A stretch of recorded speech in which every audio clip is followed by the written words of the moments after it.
Hi all, my name is Philip Chandy, and today I'm going to be giving a crash course on web development and what we learned in CS 5610 this far. So, in this presentation, we're going to talk about different things such as HTML, CSS, JS, Express, and MongoDB. And we're basically going to get a basic understanding of how web development flow works. Um, and then we're going to go and understand Express and routing at a deeper level. I'm going to be making an analogy throughout the presentation to a website or to a restaurant, and I'm going to be relating a website or a web application to a restaurant. Um, so let's imagine a web application as a restaurant. A restaurant has buildings, has a building, and it has tables, and it has menus, and it has decorations that the customer sees, and that's basically the front end. And the front end is basically the part of the application that the users interact with. Um, the front end is composed of, um, in our case, it's composed of HTML, CSS, JavaScript, and Bootstrap. And these things are all things that the user is going to see. Um, so starting with HTML, HTML is hypertext markup language. And HTML is basically the structure of all of these websites. Um, so HTML specifically uses elements to wrap text content in order to define the structure, and make these websites behave in a certain way. So as we could see in this example, a p tag is used and a ul tag and li tag is used.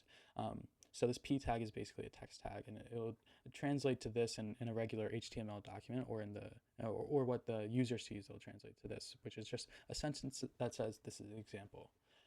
The UL and the LI tags are part of the list element, and we're defining the UL with a class called decimal list, and then we're also using the LI to define the bulleted items. So you'll see this results in a bulleted list that says coffee and tea. Um, so um, since HTML is the structure or the skeleton, CSS is like the style and design. So basically the colors, layouts, fonts, spacing, and responsiveness. And it answers the question of how a website should look. And without CSS, quite frankly, all HTML pages and all websites would look very plain and very boring. So CSS basically works by targeting a specific element and setting their specific style properties for that element. So as you can see, we're targeting the p tag that we used in the last example. So we said the p tag was had text that said this is an example, and we're saying the color is red. So that sets the color, changes it from this black to this red. And then again, for the UL, we're saying the list style type is decimal. So instead of these bulleted points like this, we're changing it to a numbered list. Bootstrap is also part of CSS and helps, or it builds upon CSS and gives us devs pre-made styles and UI components. So this is stuff like navigation bars, cards, buttons, forms that help us streamline and make the design and development process much faster. Bootstrap also comes with a really powerful and effective grid system, which helps with laying out things and keeping everything the same style and the same layout. So instead of building everything from scratch with using CSS, Bootstrap helps us devs create like professional and responsive pages much faster. So as you can see in this example, we're using the Bootstrap class button primary, and we're basically going to use that on a button. So that will result in this output, which shows us a button with the class primary.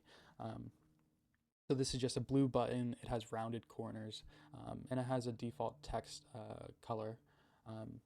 And doing this in CSS will probably result in 10 to 15 different style properties. But since this is already a predefined class in Bootstrap, we don't have to write those 10 or 15 style properties out in a .css file. So lastly, part of our front end layer is JavaScript. And JavaScript basically adds interactivity. It allows the web page to respond to user actions. So this could be like clicking buttons, validating forms, showing pop-ups, hiding elements, doing animations, and also calling APIs. So basically, JavaScript turns a static web page, into a really dynamic and interactive experience for the user. Um, if we gave a user a form, um, when the user fills out the HTML form, that's all HTML and CSS, and what the how the form is styled is CSS slash Bootstrap.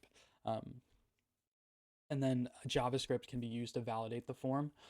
So the if the password isn't the right format, or if the username isn't the right format for the form, then JavaScript can do client validation. And then that that is basically the whole front end layer, and then that data is sent to the back end, and that can either be stored in a database or parsed through the back end. So moving on to the back end, Node is basically our runtime environment that runs JavaScript outside of the browser.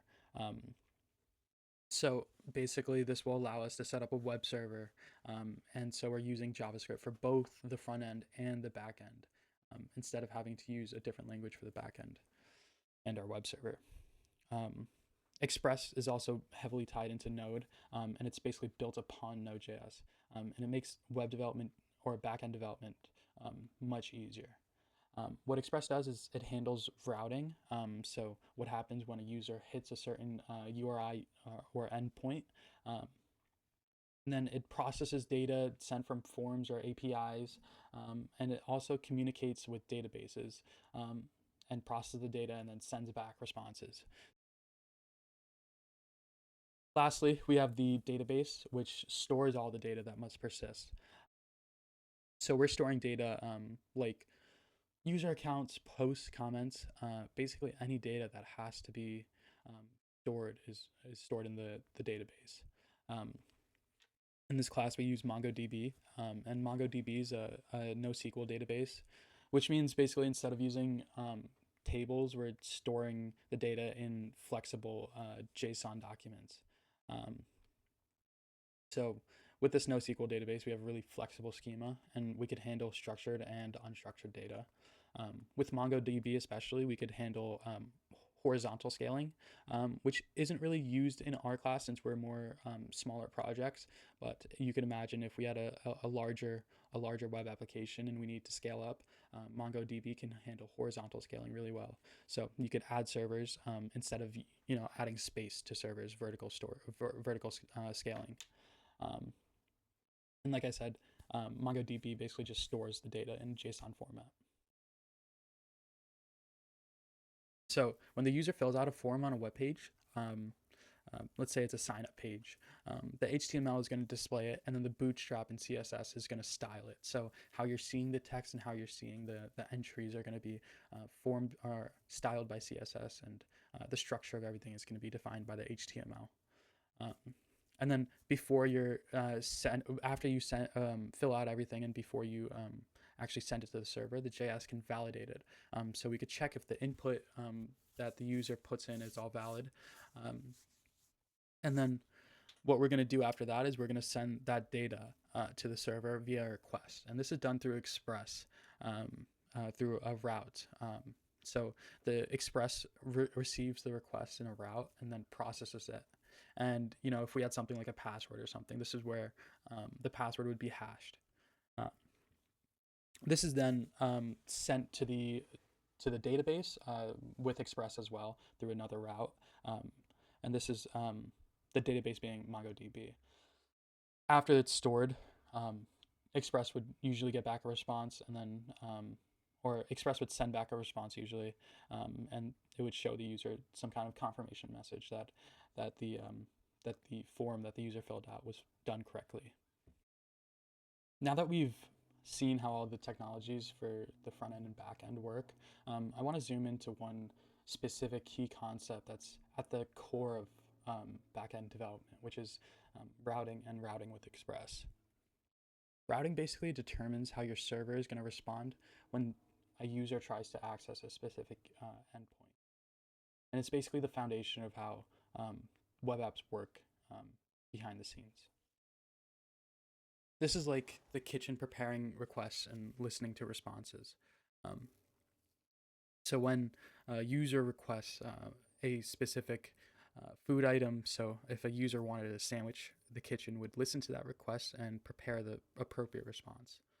Um, so in terms of how a website would actually work, you would have a method that looks like this.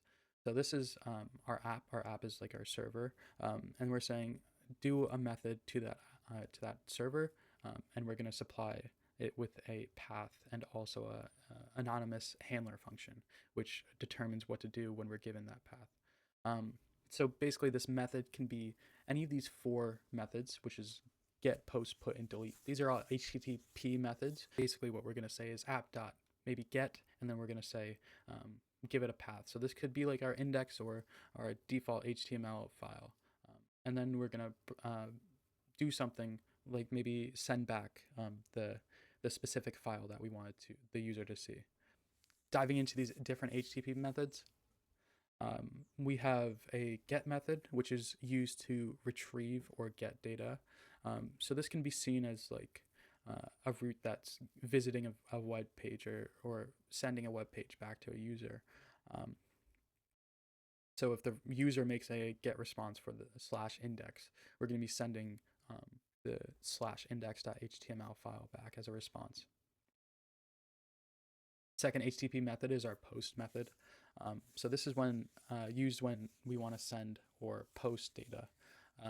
So this can be seen as like submitting a form. If a user wants to submit a form to create a new account, a new user account, and you have a form field of username and user password, when you click submit on that form on the client on the front end side, you're going to be sending a request to the create user route that has all the data that pertains to that form. So the username and user data or user password, and basically what you're going to do is post that data.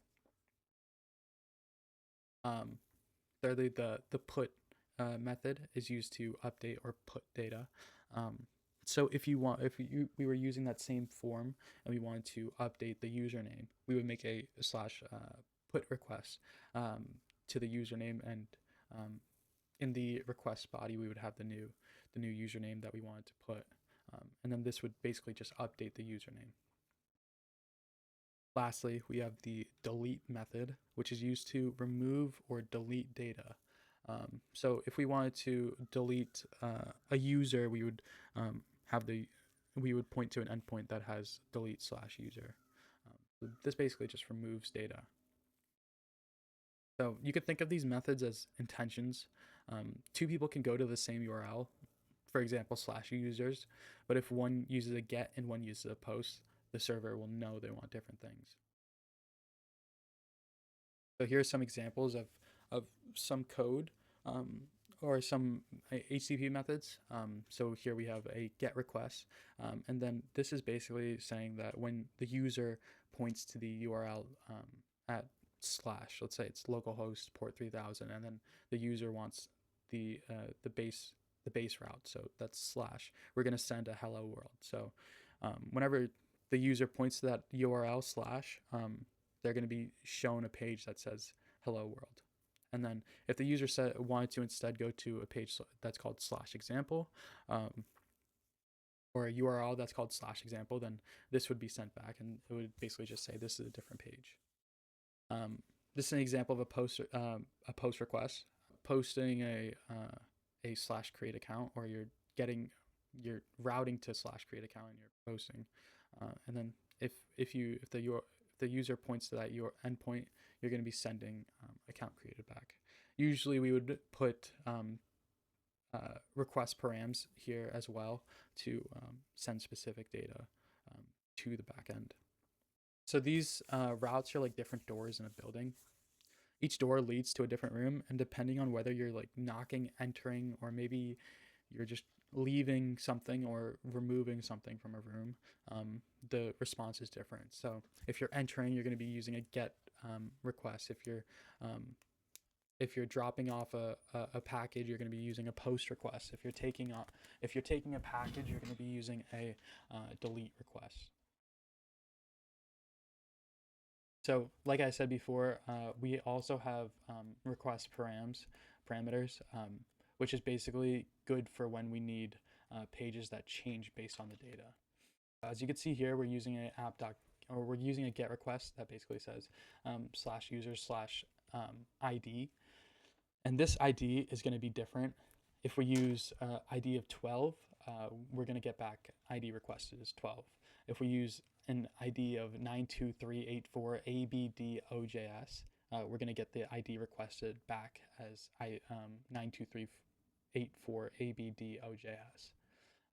So basically, this is really useful when we're doing things like getting a specific user or posting a specific user.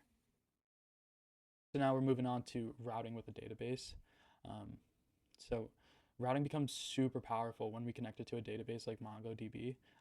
The express routes can handle requests, talk to the database, and also return real data from the database. So in this code example, we're going to be sending user info. And so Express is going to get this request, and then we're going to basically send this data to the database and try to post it or insert it into the database. So we're accessing the database collection users, and then we're inserting the request.body. So whatever the data is in the request is what we're going to be inserting into the user's collection, and then we're going to send back to the user the data that we inserted. So we're accessing the user's database again, and then we're finding the ID that we inserted it at, and then we're sending back that user. And of course, if something goes wrong, like there isn't actually a collection called users, or the database isn't initialized, we're going to get back a 500 error code, and we're going to get a specific error message that explains what went wrong. So this is basically where routing becomes the brain of your application, and it connects the user interface to store data. So all in all, routing is in Express is how we control what happens for each URL and each type of request. And it's like the instruction manual for your server. Without it, the server would have no idea of what to do when someone visits your site or requests a specific endpoint. Going to do a quick demonstration of how everything works in Microsoft Paint. And please be patient with me. I'm not the best artist / Microsoft Paint user. But here, as you can see, we have the basic flow of a restaurant. So you're going to have the restaurant building. You're going to have the customers with the different sitting at different tables. You're going to have wait staff, so our waiter, and then you're going to have the kitchen, which is composed of your chefs. And then in the kitchen, there's also a fridge, walk-in pantry, some storage place to store all your ingredients. So basically, our restaurant over here, this is basically our HTML and CSS. So the restaurant is basically the structure of everything. So this restaurant houses everything. It's the structure. It defines what everything how everything like is. So without the HTML, like there is nothing. So without the restaurant, there is none of the rest of this. Also with this HTML is what the user sees. So when a customer enters the restaurant, they're going to be met with these red tables. They're going to see the blue walls and the red roof, and that's all CSS. So here these tables are an example of CSS. And CSS, we're also going to be including Bootstrap. Bootstrap is, as we've talked about, is a framework for streamlining the development process and making everything a little bit easier. So that's also included in how the user sees everything. Then here we're going to see the waitstaff. The waitstaff, like I said earlier in the presentation, is emphasizes or it shows the relationship of JavaScript to the user and to the rest of the HTML, CSS. So we could see the waiter interacts with the customer and takes their order. So the user is also inherently interacting. JavaScript in that sense make sure all that the data that is coming from the client is validated, and it adds user interactivity to the web application. So in a sense, if the customer was asking for something that wasn't on the menu, the waiter would tell them, it would validate that and say either yes they can make it or no they can't make it. In the same sense, JavaScript can do that on a web application or a website. So this, like I said, all of this is, you could put that in bolds instead. That's the front end. And now the waiter talks to the kitchen staff. So here we have the kitchen staff, we have the chefs in the kitchen, and the waiter takes the order from the customers and brings it to, gives the user's requests and hands it off to the kitchen. So in this sense, this is an express route. So the express route slash express server is listening to the request made by the client, and it responds accordingly to what is needed. So if the customer requests for pasta, the chefs are going to see this request, and they're going to go into the fridge and get the required ingredients for it. So maybe they'll need some, these are eggs. These are supposed to be eggs, but they don't look like eggs. But maybe they need some eggs, and maybe they need some spinach over here, or some kind of vegetable. And so this express route is going to send the data that is needed back to the user. So the chefs are going to get the data, and then they're going to parse the data and return the data in a form that is digestible by the user. So the chefs inherently will get the eggs and the vegetables and create the pasta in the kitchen, and then the pasta will be brought out to the customer. So in this sense, that's how this express server is going to work. So this is demonstrative of express, and also MongoDB. So this fridge back here is demonstrative of our MongoDB, or our database. So this all can be seen as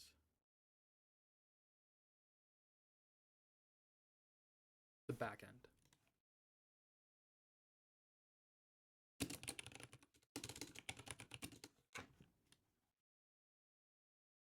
So just a quick refresher.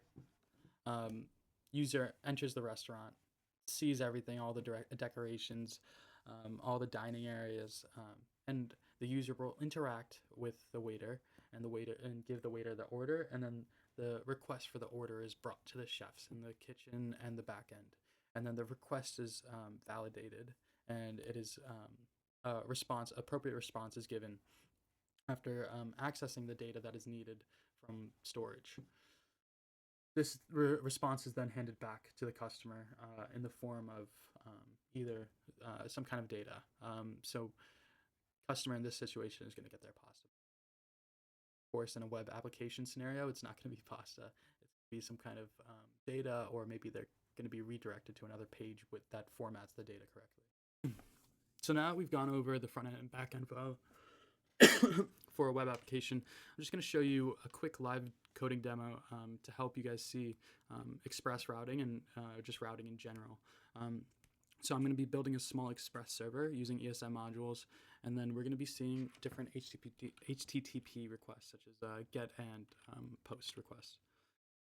So I've already created a folder for this. I'm just going to cd into this real quick, and then we're going to initialize a new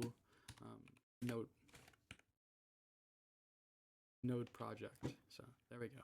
So you'll know you've initialized a new node project when you create this package.json file. Another thing we're going to do is install Express. You'll know you've installed Express when you have the dependency listed for Express. Here I have it listed as version 5.1.0. And then one other thing I'm going to do just for development, development efficiency, is just install nodemon. And this basically just restarts the server every time I make a change, instead of me having to manually restart it. So now we're just going to make a server file. This we're just going to name server.js. And from here, we're just going to import Express.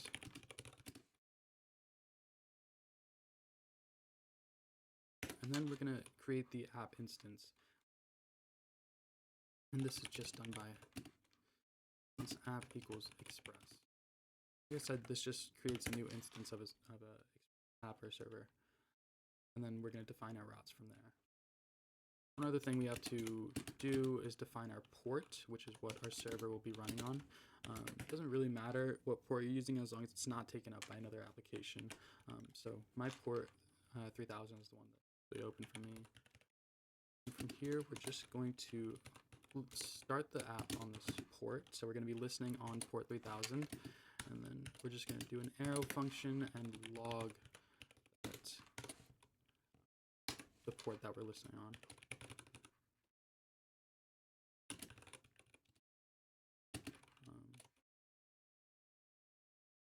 And so from here, we should be able to, one other thing we have to do, well, it's not in the right directory, we have to move this to Express Demo.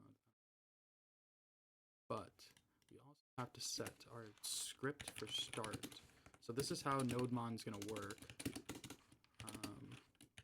I'm going to do NodeMon server.js. So this is just going to run NodeMon on the server file so that it restarts automatically.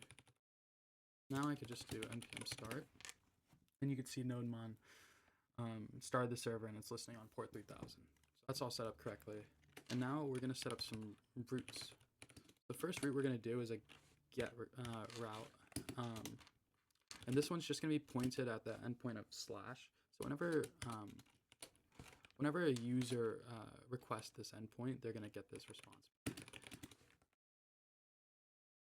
Do an arrow function here. So this is an anonymous arrow function. And like I was talking about on the slide, this is just our route handler right here. Where we get the request for this endpoint, we're going to send a response of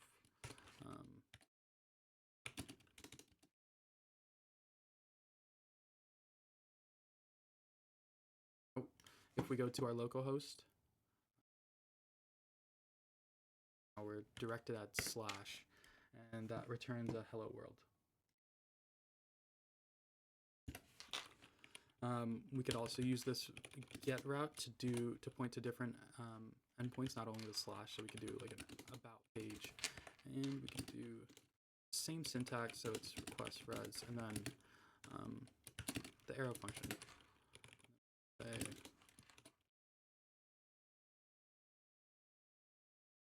Get about page. So when the user points this endpoint slash about, we should see, there we go, get about page. So those are two routes using the slash get route.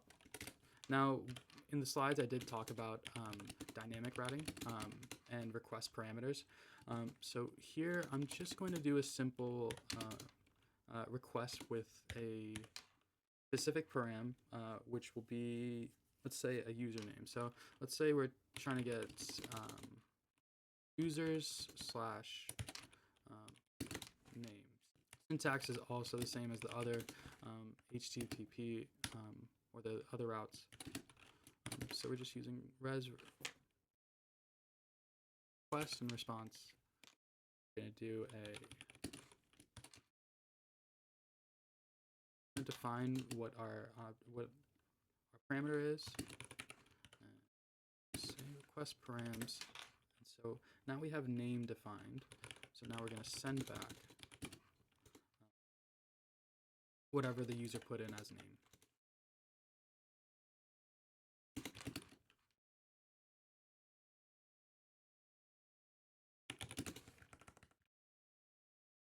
So now when the user points to this endpoint with a given name, they should see hello and then the given name. So if I did this here, user slash name, I'm just going to put my name, Phil. So now you can see hello, Phil. So now I'm just going to go over really quickly a post route, which would be used in a database with a database. But since we aren't initializing a database today, I'm just going to show you how it would work. So we're just going to be sending a message, and basically the same syntax as all the other requests. We're going to define our message here.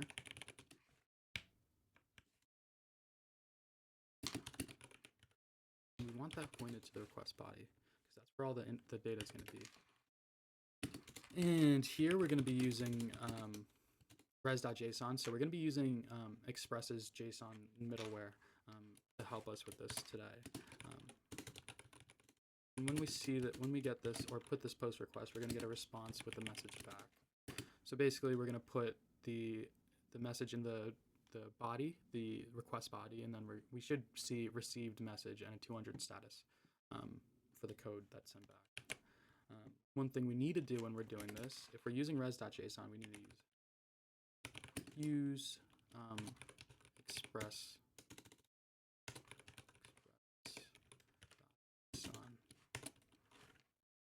This is basically the middleware. But we could do it through the console using fetch commands on the browser, but it is much easier to use software such as Postman or Insomnia to make requests to the server.